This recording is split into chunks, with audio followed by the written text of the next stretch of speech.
Hello दोस्तों। आज की कहानी है बेटी के साथ बेटी के पिता को भी लड़के से प्यार हो गया। दोस्तों, हर सप्ताह सोमवार बुधवार शनिवार आपसे मिलेंगे एक नई कहानी के साथ सुबह 11:30 बजे।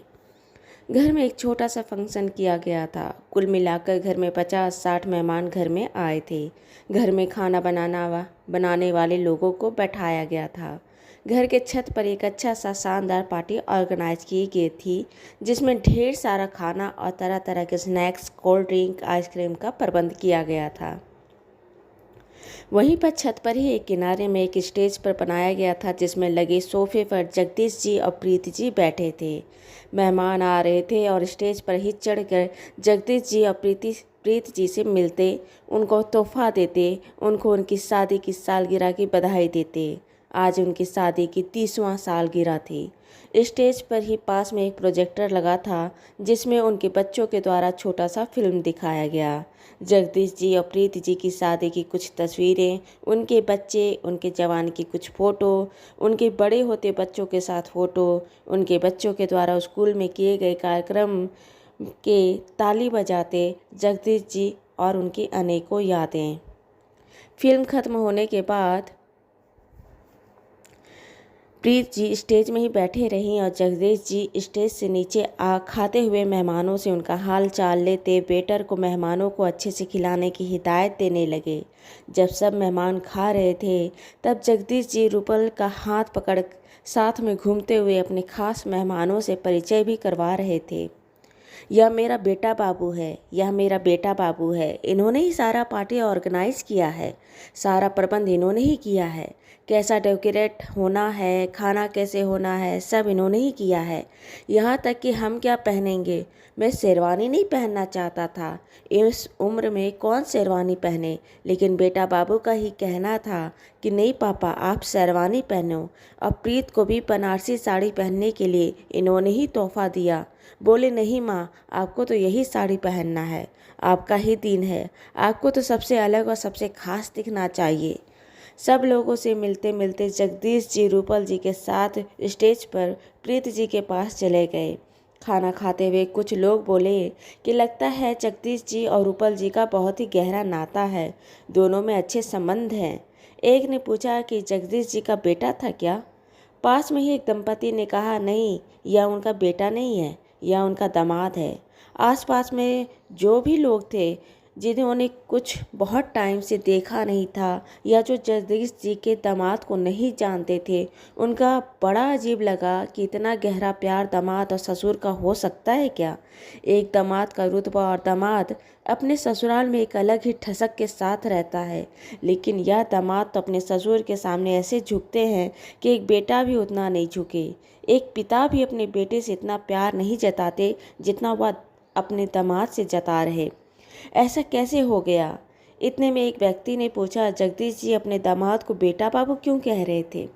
दंपति ने कहा कि बेटी की शादी के बाद जगदीश जी अपने दामाद को दामाद बाबू कहते थे। तब रूपल जी कहे, आप मेरे पिता हैं, मैं आपका बेटा बन पाऊँ तो मुझे ज़्यादा खुशी होगी। तब से आज का दिन है। जगदीश जी अपने दामाद बाबू को बेटा बाबू कहने लगे। फिर दंपति ने ससुर दामाद का रिश्ता इतना स्नेहल होने का कहानी बताते हुए कहे कि 2 साल पहले ही उनकी बेटी लता का शादी रूपल से हुआ है। शादी तो 2 साल पहले ही हुई है, लेकिन रूपल और लता दोनों जब ग्रेजुएशन में थे तभी दोनों के बीच में प्रेम था। दोनों पढ़ाई कंप्लीट किए। रूपल एमबीए किया। जब उसने नौकरी हासिल कर ली, तब उसने लता के पिता यानी जगदीश जी से मिले और कहे कि मैं आपकी बेटी को पसंद करता हूँ और उससे शादी करना चाहता हूँ। पहली नज़र में कोई लड़की का प्रेमी घर आकर पिता से कहे कि मैं उसे पसंद करता हूँ, उसे शादी करना चाहता हूँ, उसके साथ रहना चाहता हूँ, तो कोई भी पिता शायद बर्दाश्त नहीं करे। ऐसे ही जगदीश जी ने भी किया। उन्होंने सुनते के साथ बिना कुछ जानने की कोशिश किए, न जाने की इच्छा जाहिर की, उन्होंने रूपल को मना कर दिया। रूपल जगदीश जी को मनाता रहा। धीरे धीरे जब जगदीश जी ने देखा कि रूपल उनसे बहुत ही प्यार, अदब और इज्जत से मिलता है, तो जगदीश जी के भी मन में रूपल के लिए जगह बनने लगी। धीरे धीरे जगदीश जी के भी मन में आया कि अगर यह लड़का मेरी बेटी को इतना पसंद करता है और मेरी बेटी के प्यार के लिए मुझे मनाता रहता है, तो क्यों ना इसे एक मौका दिया जाए।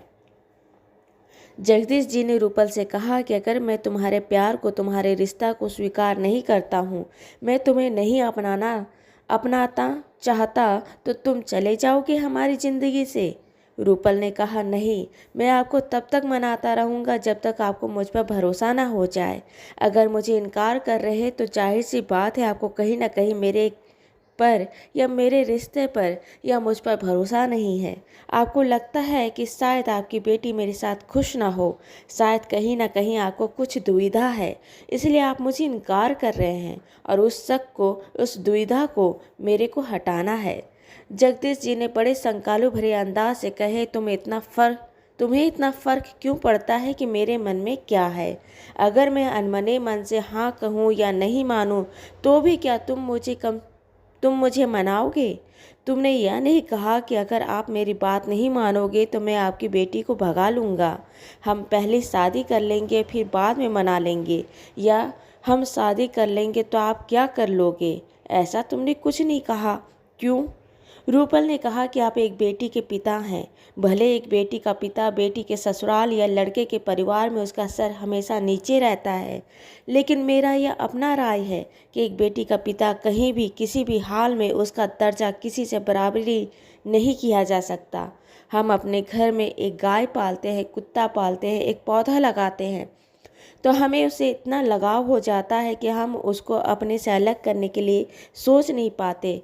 तो एक माँ बाप अपनी बेटी को जन्म से उसका बड़ा होने तक पालता है, उसकी परवरिश करता है, तो क्या उसका अधिकार नहीं कि वह किसी को हाँ करे या ना करे? उस पिता की बात को काटा नहीं जा सकता, उसकी हर आदेश सर आँखों पर। और दूसरी बात है सर, मैं चाहता हूँ कि मैं जिससे शादी कर रहा हूँ, अगर शादी वाले दिन पर अगर उसके चेहरे पर सिकन हो, उसकी आंखों में या पलकों पर एक बूंद आंसू आ जाए, तो मेरे प्यार का, मेरे भरोसे का, मेरे रिश्ते का, मेरे अपनेपन का क्या मतलब? अगर मैं उसके चेहरे पर खुशी ना दे पाया। जिंदगी में सबसे पहला बड़ा खुशी होता है जब खुद की शादी होती है। जब हम जन्म लेते हैं तो हमको कुछ नहीं पता होता, इसलिए सबसे बड़ा खुशी जब आपकी शादी होती है, उसके बाद जब आपके यहाँ पर आपका बच्चा होता है।